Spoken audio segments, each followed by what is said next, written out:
3장입니다.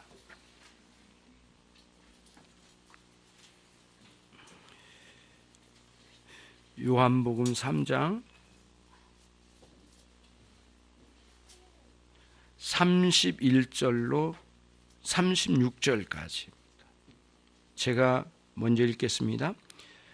위로부터 오시는 이는 만물 위에 계시고 땅에서 난 이는 땅에 속하여 땅에 속한 것을 말하느니라.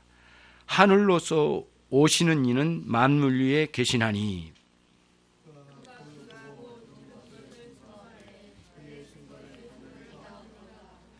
그의 증거를 받는 이는 하나님을 참되시다 하여 인쳤느니라.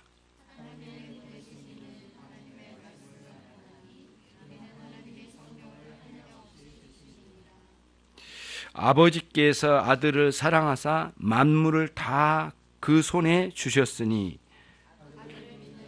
영생이 있고 아들을 순종치 아니한 자는 영생을 보지 못하고 도리어 하나님의 진노가 그 위에 머물러 있느니라. 아멘.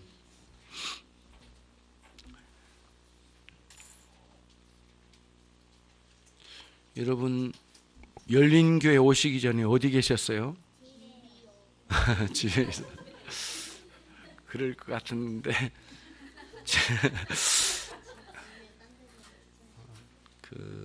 교회를 시작하기 전에 마음에 그런 생각을 했습니다. 교회가 문을 열고 새롭게 시작하면 어떤 분들이 교회에 찾아올까? 그래서 그때는 그때 만났던 사람들 그림에 그렸어요. 근데 전혀 다른 분들이 오셨네요.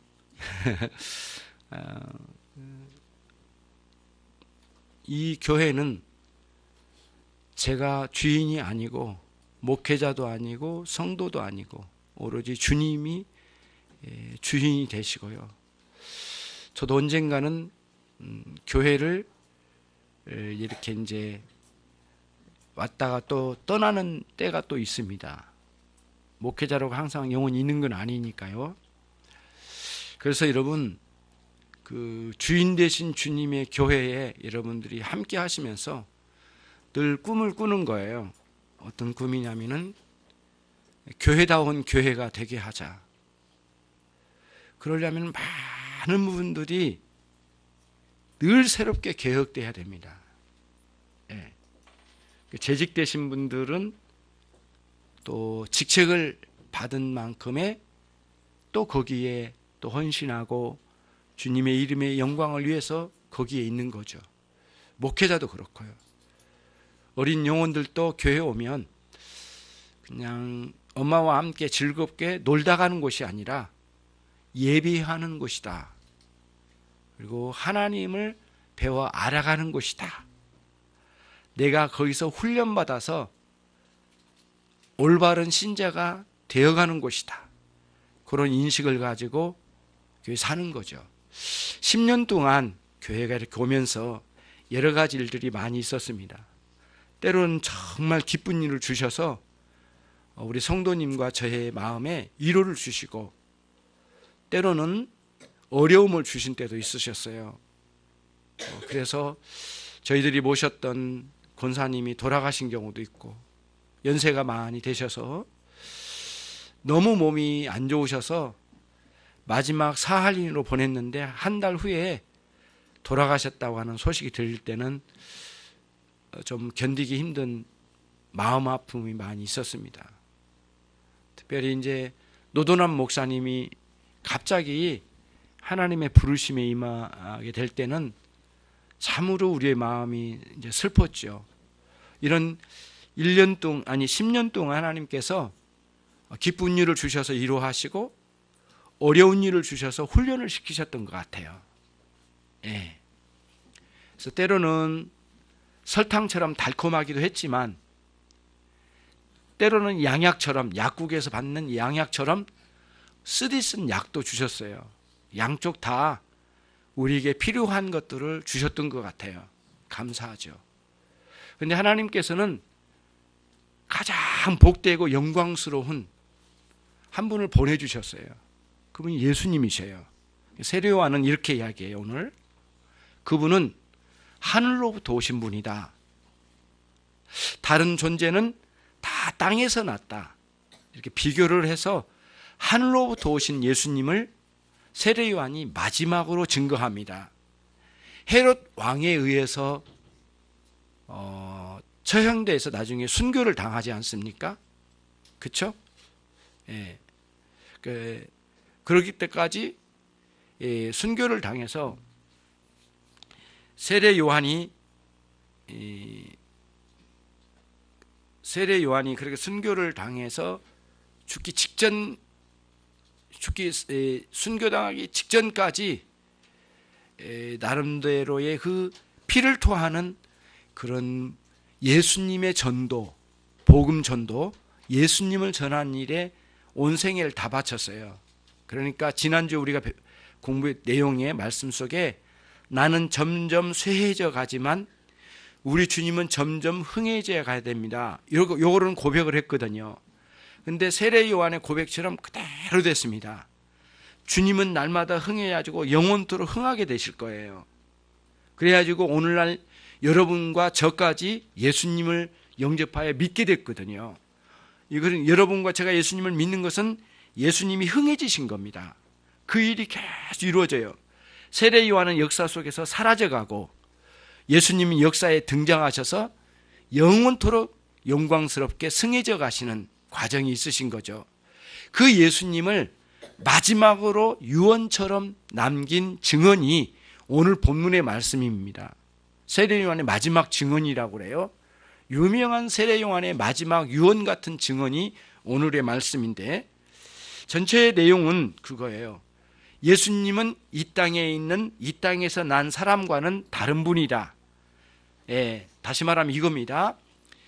인간이 사는 동네, 인간이 사는 이 세상에는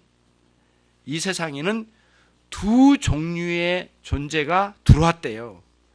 한 종류는 땅에서 난 종류이고 한 부류에 속한 한 분은 전혀 다른 방향으로 하늘에서 오셨대요. 근데 오심 속에서는 우리와 똑같이 땅에서 온 자나 하늘에서 오신 분이나 모양은 똑같은 거예요. 우리와 똑같이 몸을 지니신 거예요. 우리처럼 마음이 있으시고 우리처럼 슬퍼도 하시고 이렇게 십자가에 이렇게 매달려서 창에 찔릴 때 우리처럼 아프셨어요. 예. 하나님의 아들이시니까 안 아팠을 거다. 그거는 잘못된 생각이에요. 모든 아픔을 당하셨으니까 우리와 똑같이 배고프시고 졸리기도 하시고 그러셨거든요. 그래서 낮에는 일을 많이 하셨거든요. 많은 사람들 환자를 낫게 해주시고 사람들에게 생명의 말씀을 전해주셨는데 지치셨어요. 그래서 늦은 밤까지 기도하시고 이렇게 주무셨어요. 주무셨다가 새벽 일찍 일어나 기도하시는 예수님의 삶이었거든요. 예수님이 그러고 오셨는데 인간이 사는 이 동네에 딱 두 종류가 있었는데 땅에서 나는 한 부류, 하늘에서 오신 한 분. 근데 모양은 똑같으시더라. 사람들은 똑같기 때문에 구별이 잘 안 돼가지고 오해를 많이 했어요. 특히 제일 먼저 오해했던 사람들이 뭐냐면 같은 동네에 살았던 유대인들이었어요. 유대인들은 어떻게 하나님이 인간의 몸을 입고 우리와 똑같이 오실 수 있겠는가? 그게 믿어지지 않아가지고 받아들이지를 못했어요. 그래서 반감을 가졌어요. 그래서 도저히 인간의 머리는 이해가 되지 않았어요. 그래서 하나님께서 이거를 아셨거든요. 인간은 내가 독생자 예수 그리스도를 이 땅에 보내어도 인간은 인간의 머리로는 이해가 안 될 거다. 이해가 안 되면 반감이 있을 거다. 반감이 있으면 예수를 죽이려고 할 거다. 그거는 내가 안다. 알지만 내가 저들에게 보내야 되겠다. 그리고는 하늘에 계신 아버지께서 예수님을 보내주셨어요. 보내주셨는데 사람들이 실제로 보니까 우리와 똑같으신 거예요. 그런데 놀라운 능력이 있는 거예요. 죽은 자가 살아나고, 예수님의 손을 넣으니 죽은 자가 살아나고, 문둥병 환자가 머리끝부터 발끝까지 나흠을 입고 앉은 병에게 일어서는 놀라운 역사가 있었어요. 정말 놀라운 일인데, 예수님이 심지어는 예수님이 여기 안 계시는데도 예수님의 이름으로 기도를 했더니 나음을 잇는 거예요. 굉장히 충격을 받은 거죠. 사람들이 큰 충격을 받고 놀라웠어요. 그런데 그렇게 놀라운 역사를 보여주신 것만으로는 안 됐어요. 그래가지고는 하나님께서 어떻게 하셨느냐면은 각각의 심령들 가운데 믿음을 허락해 주신 거예요. 믿음이 뭐냐고 물어보면 저는 간단하게 말하고 싶어요. 믿음은 하나님께서 인간이라고 하는 이 영혼, 이 육체와 영혼으로 이루어진 인간 안에 영혼을 변화시킨 게 믿음이라고 봐요.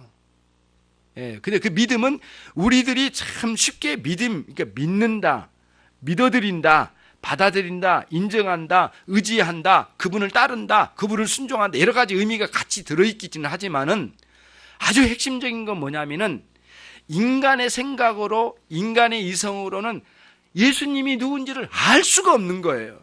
그래서 알 수 없도록 그냥 내버려 두면은 사람들은 예수님을 죽이려고만 하지 믿으려고 하지는 예수님을 알고 받아들이지는 않을 거 아니에요. 그래서 예수님을 믿을 수 있도록 사람들의 마음에, 사람들의 영혼을 놀랍도록 영적으로 이렇게 변화를 시켜주신 거예요. 그게 믿음이에요, 믿음. 그 역사를 일으켜주신 분이 누구냐면은 하나님 성령님께서 사람들의 마음을 파고들어서 그를 일으켜주신 거죠. 세례요한도 그런 변화를 받은 거거든요. 그래서 예수님을 보고 알게 됐어요. 그래서 더 확실히 알려달라고 했더니 하나님께서 그러면 네가 그 수많은 사람들을 세례를 베풀어 가라. 그 중에 한 사람에게 성령이 크게 비둘기같이 임하게 될 거다. 그러면 그분이 바로 내가 보낸 아들, 독생자 예수 그리스도다. 이렇게 말씀해 주신 거예요. 그러니까 세례요한이 정말 거기서 확신을 얻었어요. 그래서 세례요한이 수백 명의 사람들을 물로 요단강에서 세례를 주는데 거기에 놀랍도록 한 분에게 큰 성령이 임하심을 경험했어요. 그리고는 하늘에서 엄청나게 큰 음성을 들렸어요. 저는 내 사랑하는 아들이라 내가 기뻐한 자라, 이런 말씀해 주시면서 아주 하늘에서 확인을 시켜주셨어요. 세례요한이 목숨을 걸고 예수님을 전하기 시작한 거예요. 그랬더니 어떤 사람은 진짜 예수님을 따라가서 믿게 된 사람이 있는가 하면 믿음을 가지고, 어떤 사람은 오히려 반감을 가지고 예수님을 죽이려고 덤빌고 실제로 죽였단 말이에요. 그런 일들이 있었어요. 그래서 이 인간이라고 하는 사는 동네에 인간이라는 인간의 영역 안으로 들어오는 두 종류가 있는데, 하나는 땅에서 난 자, 한 분은 하늘에서 오신 분. 이게 두 종류로 있는데, 그분은 오로지 유일하게 예수님 그분만 사람의 몸을 입고 이 땅에 인간이 사는 영역 안으로 들어오셨다. 사람들은 모르게 됐다. 하나님께서는 그들에게 놀라운 믿음을 허락해 주셔서 인간의 머리는 이해가 되지 않기 때문에 영적으로 깨달아서 예수님이 하나님의 아들이시라는 사실을 믿어지게 역사해 주신 거예요. 그래가지고 그런 믿음을 통해서 그런 놀랍도록 예수님께서 증거해 주신 증거, 그러니까 하늘에서 오셨으니까 하늘의 요소의 증거를 다 가지고 있을 거 아니에요. 거기 보시면 32절에 그가 보고 들은 것을 증거하되, 그러니까 예수님께서 하늘에서 오셨기 때문에 하늘나라, 하나님의 나라, 저 천국, 하나님 아버지와 함께 이루셨던 그 영원한 세계의 영광스러운 증거를 가지고 오셨대요. 사람들은 이 땅에 나기 때문에 사람은 이 땅의 것을 말하지만, 하나님의 아들 되신 예수님은 모든 말씀의 시작과 끝이 다 하늘로부터 오신 말씀이라는 거예요. 예수님의 말씀 하나하나 다 쏟아진 말씀이 모두가 하늘에서부터 온 말씀이라는 거예요. 그 증거를 하셨다는 거예요. 사람 이 땅에서 난 자는 이 땅의 것을 말할 거다. 그러나 예수님과 물론 이런 거 있죠. 선지자들이 하나님의 말씀을 전했지만 선지자들은 부분적으로 전했다는 것이죠. 부분적으로. 아무리 훌륭한 선지자일지라도 부분적으로만 하나님의 나라의 것을 전했지, 처음부터 끝까지 다 선지자가 하나님의 나라를 다 전한 건 아니라는 거예요. 그런데 유일하게 딱 한 분, 하나님 예수님만, 하나님의 아들이신 예수님만 하늘의 요소를 처음부터 끝까지를 다 말씀하시고 행동하신 모든 게 하늘의 것으로만 채워서 우리에게 전해주셨다는 거예요. 그 증거를 했다는 거예요, 예수님께서. 근데 사람들이 그걸 받지를 못하는 거예요. 왜? 믿음이 없으니까. 도저히 알 수가 없는 거예요. 그래서 반감을 가지고 예수님을 반항하고 예수님을 죽이려고 심지어는 십자가에 못 박자고 난리를 쳐서 그 일을 했던 것이에요. 그러나 하나님께서는 당신께서 기뻐하고 좋아하신 사람들, 하나님께서 기뻐한 영혼들에게 이렇게 믿음을 허락해 주셔요. 놀랍도록. 그래서 여러분들이 이제 교회에 와서 하나님 누구신지 배워가고 예배를 드리면서 점점 여러분들에게 말씀이 이렇게 들어올 거예요. 그런 말씀이 노크를 하는 거예요. 이렇게 여러분의 인생의 문 앞에 노크를 해요. 말씀으로. 예. 그런데 목사님이 이렇게 여러분들에게 전한 말씀은 인간의 용어로 가잖아요. 그러나 인간의 용어를 활용해서 성령께서 여러분의 영혼을 두들길 때가 있어요. 야, 네가 진짜 예수님을 믿냐? 이렇게 질문하실 때가 있어요.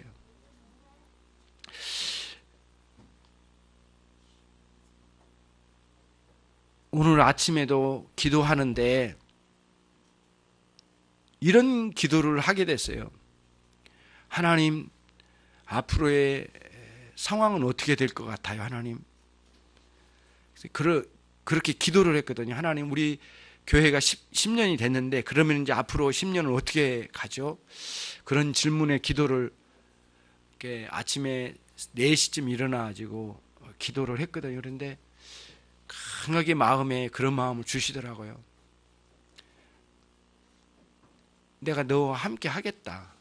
그 말씀을 주셔요. 그래서 너무 감동이 돼서 거실에 앉아서 너무 감동이 되더라고요. 비는 밖에 막 쏟아지고 스산한 겨울 아침인데 10주년의 아침에 기도해. 하나님, 인천 열린교회 함께 하시겠대요. 그럼 함께 하신다고 할 때 아무렇게나 살아가는 삶에서 함께 하심이 아니라 주의 뜻대로 살아가는 삶에 함께 하심이라는 확신이 들었어요. 나는 주님께서 이끄심에 순종을 해야 되겠다. 그런 생각을 가지고 이제 주님께서 함께 하시기를 믿는 마음으로 또 예배에 찾아오게 됐거든요. 여러분과 제가 오늘 이런 겁니다. 오늘 본문의 말씀을 읽어보면 이런 거예요. 하나님과 인간 사이에는 큰 벽이 있는 것 같아요. 굉장히 큰 벽이 있어서 인간은 도저히 이걸 뚫을 수가 없는 거라. 예, 예. 괜찮아요. 저를 보세요. 예, 괜찮아요. 달래주시고 유아실로 가도 되겠네. 그 큰 하나님과 우리 사이에는 큰 벽이 있어요. 도저히 인간이 뚫을 수 없고 이 벽을 하나님의 놀라운 사랑으로 이 벽을 뚫으신 거예요. 그 사랑의 방식은 뭐냐 하면은 십자가의 사랑으로 뚫었어요. 이 벽을. 우리는 뚫지 못하고 그 벽 너머에 헤매이고 돌아다니지만 하나님은 그 벽을 뚫고 예수 그리스도를 보내주신 것 같아요. 오늘 본문 전체 의미가 그거거든요. 그림 언어로 보면 표현하자면 큰 벽이 있어요. 우리 하나님을 알 수 없어. 근데 그 벽을 확 허물고 치고 들어와가지고 놀라운 사랑의 능력으로 벽을 뚫고 우리에게 예수님을 보내주셨어요. 여러분과 저의 인생에 많은 걸 주셨지만 그 많은 것을 단 한 가지로 바꾸자면 예수님과에 바꿔야 돼요. 다 포기해서라도 예수님이 내 인생의 전부라고 하는 사실을 믿는 믿음으로까지 나가지 않으면 이 세상을 이길 수 없어요. 유혹을 떨칠 수가 없어요. 다 버리고 오로지 예수님만 나의 구주라는 확신을 갖는데 하나님께서 사랑의 능력으로 그 벽을 뚫고 우리에게 보내신 예수 그리스도의 보혈의 피, 예수 그리스도의 피 흘림으로 우리를 구원하신 은총, 이거를 믿는 믿음으로 구원의 은총을 누리는 그런 여러분의 삶과 저의 삶이 되기를 주님의 이름으로 축원합니다. 36절을 한번 가보시겠습니다. 거기 같이 한번 읽겠습니다. 아들을 믿는 자는 영생이 있고 아들을 순종치 아니하는 자는 영생을 보지 못하고 도리어 하나님의 진노가 그 위에 머물렀느니라.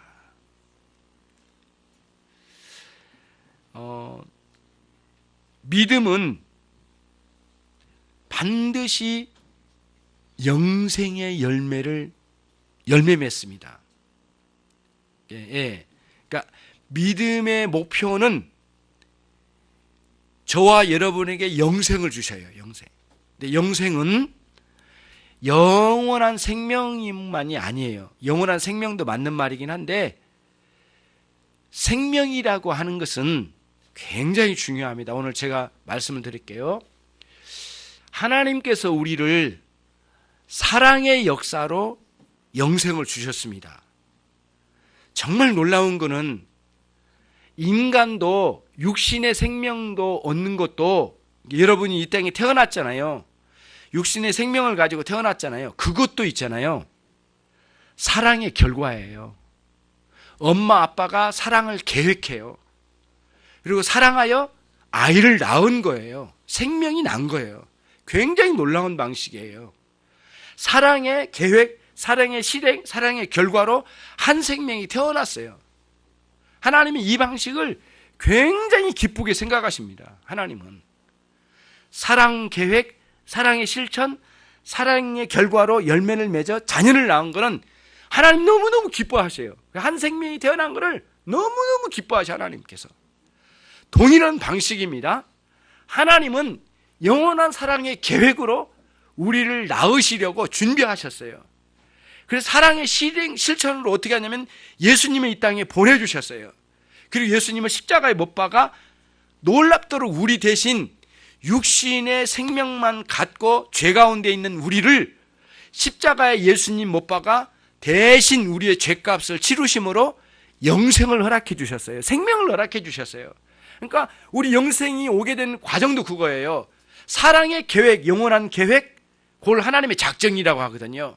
그 다음에 사랑의 실행, 구원 역사, 그 다음에 여러분과 저에게 영생을 허락해 주신 거예요. 그러니까 육신의 생명의 원리하고 영혼의 생명의 원리가 굉장히 똑같습니다. 이 부분이 정말 놀라워요. 요 내용이 이제 어거스틴의 그 사상집이나 이런 데 이제 표현이 되어 있거든요. 굉장히 놀라요. 처음 저도 그거를 듣고는 깜짝 놀랐습니다. 맞다. 같은 원리구나. 영원한 하나님의 사랑 계획 속에서, 그리고 하나님께서 우리에게 사랑을 실행해 주셨는데 그리스도를 보내주셔가지고 영생의 역사를 이루셨어요. 굉장히 놀라운 역사거든요. 그거를 우리들은 오늘 보는 거예요. 그래서 36절에 보시면 아들을 믿는 자는, 근데 그 아들은 누구냐면 하나님의 아들. 누구시라고요? 하나님 아들? 그래요. 예수님이세요. 예수님. 그 예수님을 믿는 자는 그 결과가 어떻게 된다고요? 영생이란 열매를 주신다는 거예요. 예. 그리고 이제 이 믿음은 그 예수님을 아는, 이 땅에 보내주신 예수님이 하늘로부터 오신 분, 성령이 충만하신 분, 만물을 다스리신 분, 이게 본문에 나와 있거든요. 그런 분으로 완전하게 이 땅에 오신 예수님을 알아가는 유일한 방식이 믿음이에요. 믿음이 오기 전에는 단순히 육신적인 인간의 머리로만 살지만, 이성적인 머리로만 살지만, 믿음이 오고 난 뒤에는 믿음이 주관되어서 우리의 이성적 판단과 그리고 우리의 이 본성이 믿음으로 큰 변화가 일어나가지고 우리 이성이 거듭난 이성으로 새롭게 활동을 합니다. 그러니까 믿기 전에 우리의 활동하고 믿고 난 이후의 활동은 완전히 다른 활동입니다. 영생의 활동이고 영생 없음의 활동이에요. 큰 변화가 일어나거든요. 믿음은 예수님을 아는 유일한 방식이다. 그리고 믿음의 결과는 우리에게 뭘 주신다고요? 영생을 주신다. 영원한 생명이에요. 지금 생명을 설명하고 있는 중이거든요. 아까 육신이 태어날 때 엄마 아빠가 사랑을 하고 사랑의 계획을 하고 사랑을 실행하고 아이를 낳았어요. 그래서 우리가 이렇게 태어났거든요. 그리고 하나님께서 영원한 사랑 계획하시고 사랑을 실행하셔서 우리를 구원하셔서 영생을 주셨어요. 그 영생이라고 하는 것은 영원한 생명이기도 하지만 진짜 핵심은 뭐냐면은 하나님과 우리 사이의 관계를 이루는 거예요. 자, 보세요.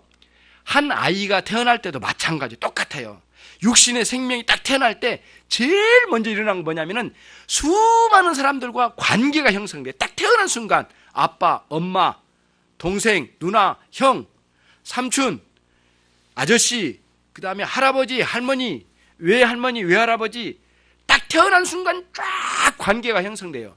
딱 태어난 순간, 나는 몰랐죠, 사실은. 그러나 여러분이 태어난 순간 수많은 사람들과 관계가 형성돼요. 여러분이 성장해 가면은요, 더 많은 관계 형성, 학교 가면 친구들이 생겨요. 선생님이 생겨요. 교장선생님, 교감선생님. 예, 학원에 가면 또 선생님 또 있네. 그래서 막 계속해서 사람들이 관계 형성이 돼요. 그게 뭐라고요? 생명의 활동이에요. 그래서 영생이라고 하는 거는 위로는 하나님과의 관계를 쫙 형성하고 그 하나님께서 주신 수많은 사람들과 관계를 새롭게 하는 게 영생이에요. 그거를 누리는 거예요. 누리는 거예요. 그래서 여러분이 교회 인천 열린교 오실 때 첫 번째가 뭐냐면은 영생을 누리는 데 목표를 두셔야 돼. 영생을 마음껏 누리셔야 돼. 예. 그러나 경망스럽고 아주 믿음 없이 누리는 게 아니라 정말 경건한 마음으로 그걸 누리시는 그런 여러분이 되셔야 되겠습니다. 세례 요한이 이거를 증거하려고 한 것 같아요. 마지막 증언이에요. 그분을 통해서 우리는 모든 영생을 누리는데 수많은 사람들과의 관계 형성을 이룬다는 거예요. 그래서 여러분이 만나고 관계된 모든 사람은 다 존귀한 사람이에요. 하나님이 보내주셨으니까. 안 믿는 사람도 존귀한 사람이에요. 왜? 하나님 보내주신 거니까. 학교에서 만난 사람들도 다 귀한 사람이에요. 외국인, 예, 얼굴 색깔이 다르다고 괜찮아요. 다 하나님 보내주신 사람이야. 다. 예. 나보다 실력 많고 적고, 이거 상관없어요. 나보다 돈 많고 적고, 그거 상관없어. 나보다 많이 배우고 적고, 그거 아니에요. 권력이 많고 적고, 나보다 어른과 나보다 어린 사람 상관없어요. 모두가 존귀한 사람이야. 예. 존귀하다는 것은 뭐냐면은 그 사람을 존대해 줘야 된다는 뜻이에요. 하대하지 말고, 밑에 사람 이렇게 깔보고 말하면은 하대하는 거잖아요. 그러나 존대하는 건 뭐냐면 존귀하게 여겨준 거예요. 기독교의 굉장히 중요한 사랑은 기독교의 핵심이 사랑이잖아요. 근데 그 사랑의 실천인데 그 사랑은 뭐냐면은 깔보는 사랑이 아니에요. 예. 애완견 가지고 노는 사랑이 아니에요. 애완견처럼. 그게 아니야. 애완견적 사랑이 아니라 우리는 존귀하게 이렇게 존대해주는 사랑이야. 그 사랑으로 가야 돼. 아무리 어리더라도. 그래서 여러분, 연세가 많으신 우리 권사님일지라도 어린아이 하나하나가 교회에 오면은 한 영혼으로 볼 수 있어야 되고요. 그거를 그렇게 인식하고 그를 존대할 수 있는 어린아이를 향하여, 이게 말이 잘 안 될지 모르지만 존경하는 마음으로, 존대하는 마음으로 아이를 대할 수 있는 그런 자세가, 이게 영생을 누리는 겁니다. 굉장히 중요한 의미가 이게 담겨져 있어요. 여러분과 제가 정말 우리가 그래요. 이제 가족 생활하다 보면 부부간에도 같이 살다 보면 때로는 마음이 잘 안 맞을 때도 있고 의견이 달라질 때도 있지만 존대한 마음을 잃지는 말아야 돼요. 아무리 안 좋은 상황이 절대 존대하는 마음을 상실치 않도록 그 안에 아주 가족을 그려야 됩니다. 아무리 내 딸과 내 자식일지라도 하대하면 안 됩니다. 항상 존대하는 마음으로 그를 대해주고 인격적으로 기다려주고 이렇게 하면서 그들을 대해주고 이끌어 나가야 되겠죠. 여러분과 제가 누리는 영생에 누리는 방식을 지금 말씀드린 거거든요. 한 생명, 육신의 생명이 있듯이 영적인 생명, 영생을 누리는 것이 무엇인지를 지금 말씀드린 겁니다. 영생은 하나님과의 관계가 형성되는 거고, 수많은 사람들의 관계 형성되는 거고, 하늘의 천사와 관계되는 거고, 마귀와는 적대시 되는 거고, 이 세상의 유혹과는 멀어진 거고, 그러면서 정말 본래 하나님 원하셨던 그런 존재로 재정립, 새롭게 세워주시는 그런 놀라운 역사를 이루신 것이 영생이에요. 여러분들이 일생 동안 영생을 누리시고, 혹시 하나님 우리를 이 땅에서 불러서 천국으로 데려가실 때도 그때는 더 본격적으로 영생을 누리게 될 거예요. 이 땅에서는 경험하지 못한 영생을 거기서 누리게 될 거예요. 영광스러운 하나님의 나라의 백성으로 사신 여러분과 제 삶이 되기를 주님의 이름으로 축원합니다. 기도하겠습니다. 하나님 아버지, 무한한 감사와 찬양을 올립니다. 종들을 영생으로 이끌어 주실 때에 영원한 사랑의 작정 속에 계획하시고, 그리고 그 계획을 사랑의 실천의 방식으로, 희생과 화목제물의 희생의 사랑의 방식으로 이 땅의 구원의 역사를 성취해 주심을 감사드립니다.